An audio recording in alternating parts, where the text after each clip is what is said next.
and confusion as ODM picks its candidates in the race for Nairobi. Top Jubilee losers from central Kenya meet to strategize their next move. Tunaona pale tumepungukiwa kwa sababu tulikosa chama cha kuweza kutuwakilisha katika mrengo huu. Kaya Elders fault NASA lineup claiming the coast region has been left out.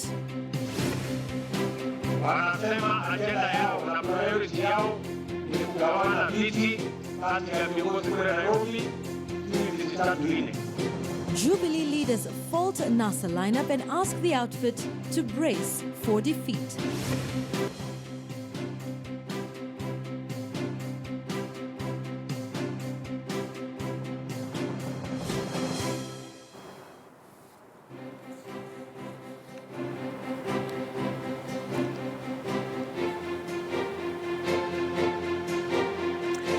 Good evening. It's the last day of the month and the last day of the political party primaries, 30th of April 2017. Thanks very much for joining us on Checkpoint tonight, the only way to start your week.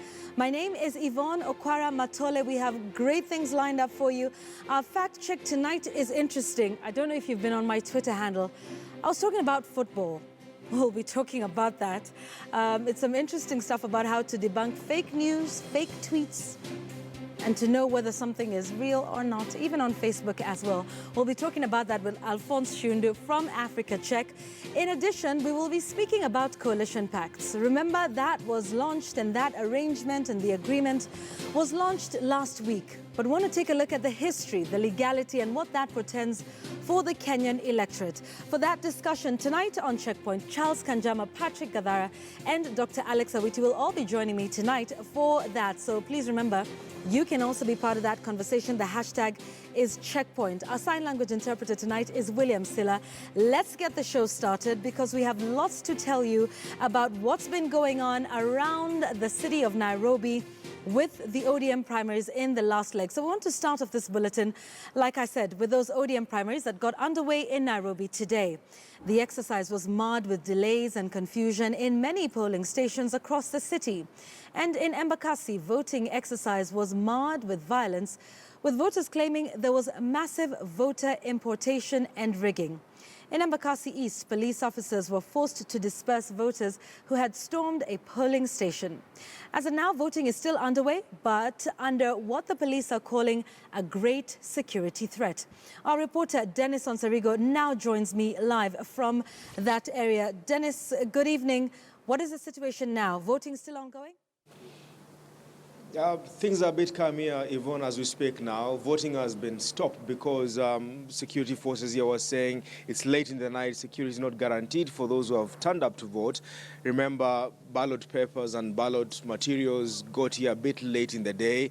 Some polling stations allowed people to vote as late as 7 p.m. this evening. So it has been a chaotic day in this particular polling station, and especially in Embakasi East and West, where aspirants are now complaining that this exercise is not only unfair, but is not likely to give us a true picture of what exactly happened here, Yvonne.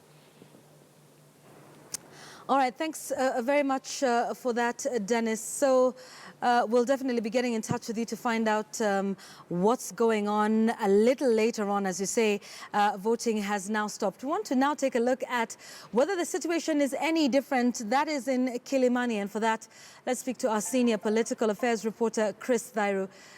Chris, on your end, is there any voting, or is it the counting and tallying process that has begun? Well, Yvonne, here at Kilimani Primary School, which is in Dagoretti North constituency, already tallying started at 6 p.m. That's when voting stopped. And when it hit 6 p.m., they closed the doors, the main gates, and only those who are inside were allowed to cast their vote. But currently, the voting stopped, and currently what's happening is that the vote counting, and they already have results for the women representative seat. and Esther Passaris, she's leading at this polling station, that is Kilimani. She has managed to garner 493 votes against her competitor, that is Beatrice Kwamboka, who managed to get 370 votes. And so Esther Passaris, she has won at this polling station. And of course, right now they are tallying for the member of parliament. We have the incumbent, that is Simba Arati. And if things remain as they are currently, of course, Simba Arati will carry the day at this polling station, because his name is just being mentioned over and over again as they continue tallying the votes for the member of parliament. And we have also received results from Lavington Primary School, which is also in Dagoretti North constituency. And in that polling station, Esther Passaris, she was leading, and she managed to garner 473 votes against Beatrice Kwamboka, who got 270 votes. And of course, on the member of parliament position, the incumbent, that is Simba Arati, also managed to secure 450 votes against his competitor, that is Elisha Nganya, that is he's coming in second in most of the polling stations.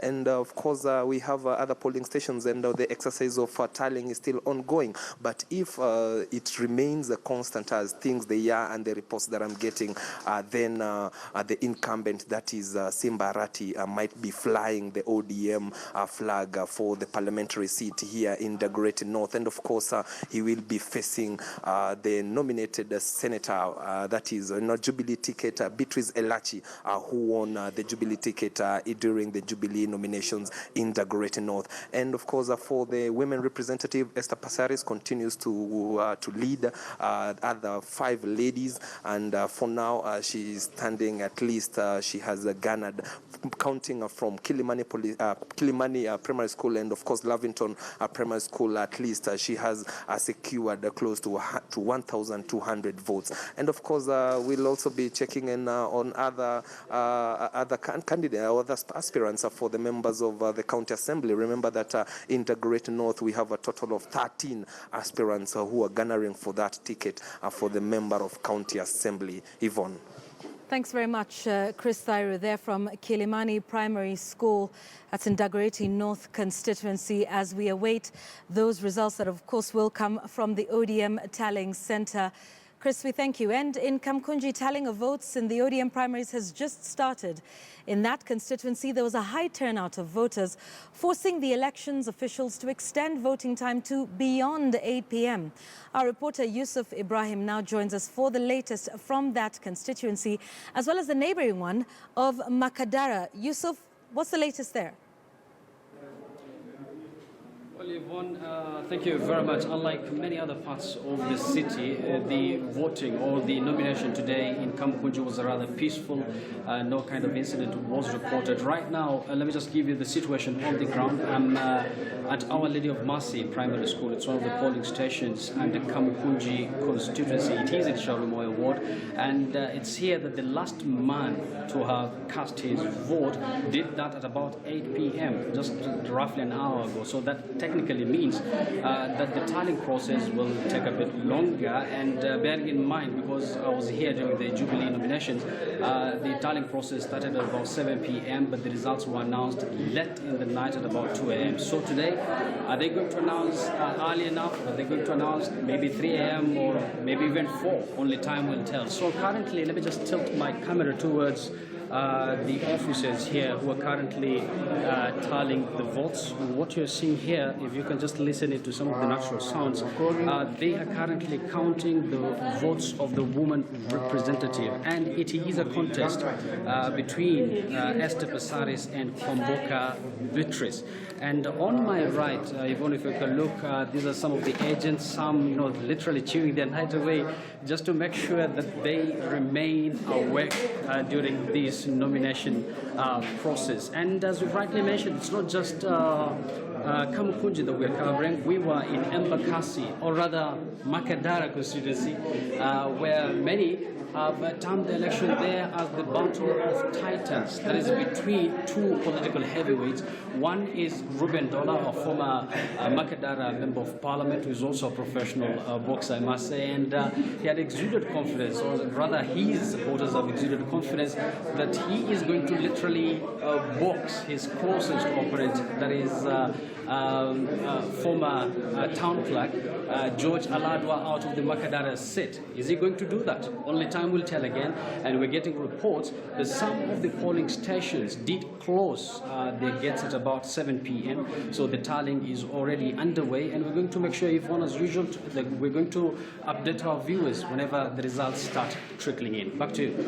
Thank you very much. That's Yusuf Ibrahim. He's joining us from Kamukunji, telling us about what happened there and in Makadara, and he's reporting live via video phone here on KTN News. So all of those results that are coming from all the areas we've talked about, Embakasi, where Dennis Onsarigo is, Kilimani Primary, where Chris Thairu, and from Makadara and Kamukunji and all of the other polling centers across the city of Nairobi, all of those votes will be collated at the ODM tallying center at the Nyayo National Stadium, which is where Hussein Mohammed joins me live from to speak about the process there. Hussein, so we have seen voting and vote counting and tallying happening in some of the constituencies. What's the activity like where you are now?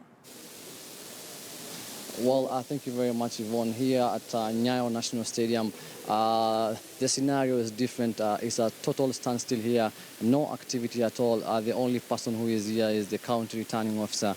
We are actually expecting the overall results of the woman representative and the senators to be announced here, and the vote tallying of different constituencies around Nairobi to be done here. But as for now, Yvonne, nothing is happening here. As you can see behind me, just tables and chairs, and no one has arrived. But maybe this could be as a result of the delay that was experienced earlier during the day. We transversed different polling stations around Nairobi, including Kibra constituency, where the delay was experienced. The delay of the voting process was experienced in those different polling stations around different constituency around Nairobi. Maybe that could be the reason. The only person here is the county returning officer, who we expect to announce the results of the woman representative and the senators, Yvonne. The returning officer saying in terms of the delays that have been experienced, are they able to give you any timelines as to when they will start receiving results from the various polling centers across the county? Well, Yvonne, I have asked him the same question, and what he is saying is that he's expecting the vote counting vote counting in different constituencies to be announced first by different constituent returning officers in different polling stations to be announced, and then all will come here. But what he was saying is that the delay is experiencing because as you know right now, there are different polling stations around the country, around the county, where voting is still happening, and maybe that could be the reason why there's a delay and no activity here at Nyayo National Stadium. And as he says, it's going to be a long night here, Yvonne.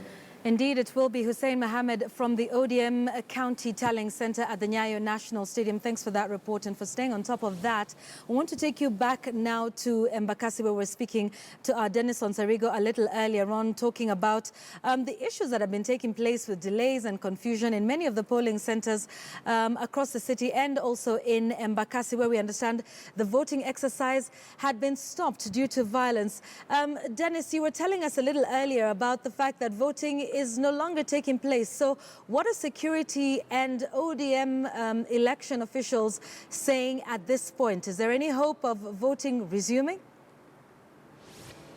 Yvonne, there was some consensus, as it were, between among party officials and security agencies here, because they were saying they cannot go on with the voting exercise because it's late in the night. And as we speak now, most of the ballot papers are yet to get to some of the polling stations here. And it's, in fact, where I'm standing now is the East Africa School of Aviation, where should be the constituency tallying center. And as we speak now, ballot papers are not yet here yet. So we are trying to see what happens after this. But I'm now joined by one of the aspirants. His name is Julius Masinde.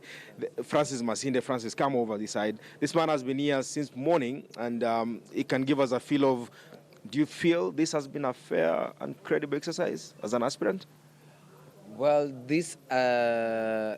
what I'll just say is that this exercise has been hijacked, by either the powers that be, few individuals, or I don't know, the party that is hell-bent to ensure that one certain aspirant makes it, or rather gets the certificate, because there's been discrepancies ever since the exercise began.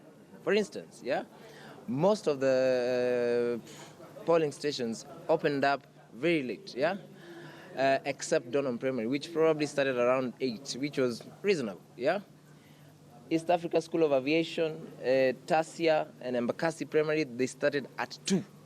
Okay. Mihango was later than that. You want a repeat? What do you want? What do you want done?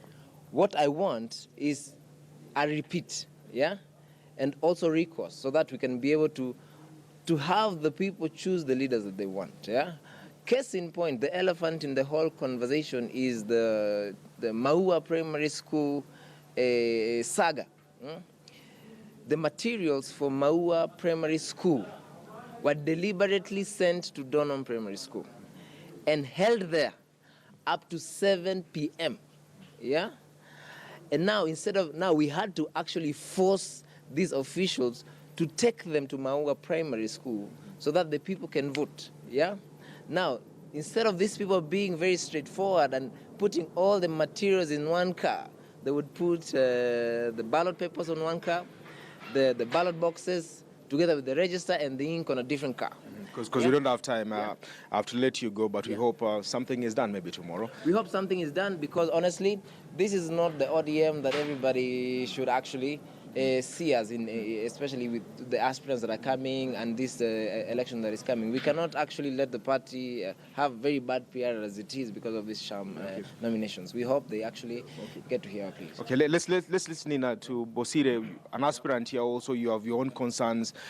Has this exercise been free and fair as far as you're concerned? No, it has not been free and fair as far as I'm concerned because since morning we have been waiting for this exercise to begin. As my friend has said, it started very late, and again it closed very early.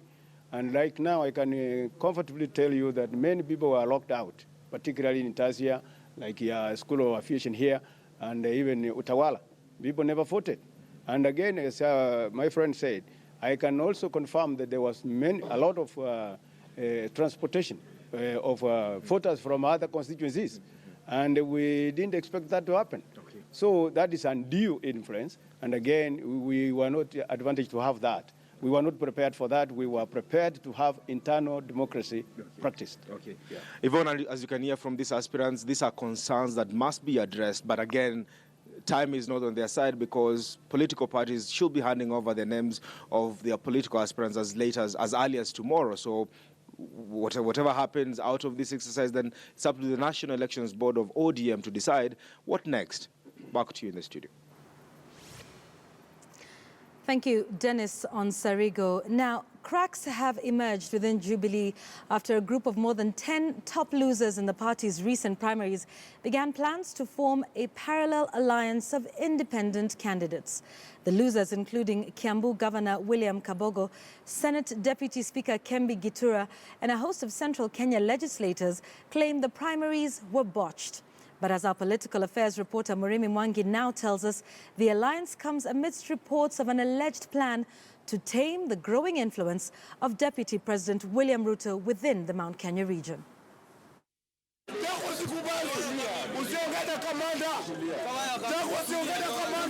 The tears of bitter defeat in the just concluded Jubilee Party primaries. A state of affairs that has dimmed the fortunes of top political guns within Jubilee strongholds.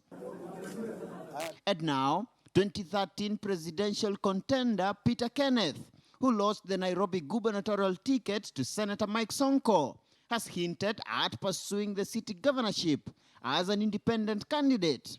And I know I did not lose, it was stolen.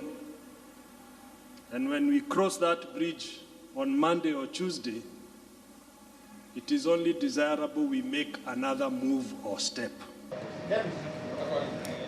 But a bigger storm is brewing within Jubilee Mount Kenya home turf, where top losers in the primaries have hatched a plan to form a united alliance of independent candidates, in a move seen as a scheme to contain the alleged growing influence of Deputy President William Ruto within Mount Kenya. Key losers reportedly cited Ruto's hand in their defeat, with key winners in some counties being presumed to be persons close to the Deputy President. On Sunday, the group held a closed-door meeting at Norfolk Hotel, attended by, among others, Kiambu Governor William Kabogo, who lost in the Jubilee primaries to Kabete MP Ferdinand Waititu, Runyenjes MP Cecily Mbarire, who lost the Embu gubernatorial ticket to incumbent Martin Wambora, Senate Deputy Speaker Kembige Tora, who lost the Muranga senatorial ticket to Kiharo MP Irongo Kangata, outspoken Kigumo MP Jamle Kamau, who lost the Muranga gubernatorial ticket to Governor Mwangi wa Iria, and a host of other Central Kenyan leaders. Already, over 400 petitions have been filed before the Jubilee National Elections Appeals Tribunal, challenging some of the results in the recently concluded primaries. But some top losers, it appears, have little faith in the party's appeal mechanism. Niliona ukora mwingine katika mchujo, watu wanapiga kura mara 20, nikajua ukora haijakuisha. Going the consensus way at times is good, but at times is bad. The party believes that the will of the people should be respected. Me, I'm not going to have a sit down with anyone, and I'm not going to go back to the elections again because we won, and my people have been calm. Na sasa ikifika mahali, kuna mahali nafikanga unasema ujinga yende na ujinga. Ruto has already announced plans to contest the presidency in 2022. Observers argue that the Mount Kenya voting bloc will be a key determinant of Ruto's chances at the ballot. But Ruto's active supervisory role during the Jubilee primaries appears to be already causing jitters within the ruling coalition. Muremi Mwangi, KTN News, Nairobi. All right, you're watching Checkpoint here on KTN News. Want to take a quick break, but our fact check segment is coming up. You don't want to miss it. We have some interesting do's and don'ts and how to tell fake news, fake tweets, especially at this very critical time in the country. We have more on that when we return. Stay with us.